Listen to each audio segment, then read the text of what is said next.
The aversion of emotional pain that people try and sidestep by doing bad habits, doing dumb things that they know they shouldn't be doing, or not doing the things that they should be doing because it's too painful, uncomfortable, whatever it is the reason why a lot of people suffer the way they do.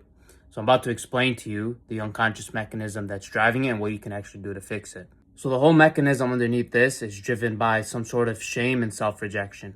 So you feel a certain emotion that you don't want to feel. So then we go to high dopaminergic activities, whether it be something really dumb like some chemicals we put in our body, or something like reaching into our phone. These are things to distract us from the pain. We all do it, but at different levels. What happens if we actually sustain this behavior and trying to avoid the emotion? One, we won't take the action we want to take because the emotional discomfort is too high.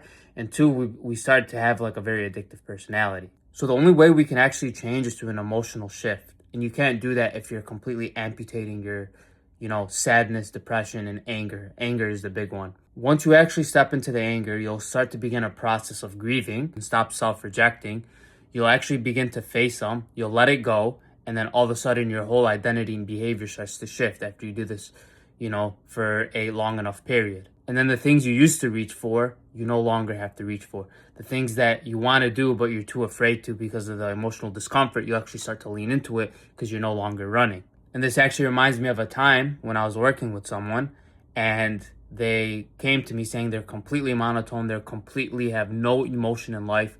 Life is hell for them. There's no flavor, no good, no bad. They just feel nothing. So what I help this person see is that they're amputating all their quote unquote negative bad emotions, which is also amputating their good emotions. And we were able to actually deconstruct that for them. And this blew his mind. And I'll show you the message he sent me after our call and you'll see for yourself. And we helped him deconstruct the fact that his emotions, his feelings, any of this stuff didn't matter. It was just he was existent for his mother mainly and his family. So he was self-sacrificial for everybody else. And that's what led to this. So we dissolved that for him.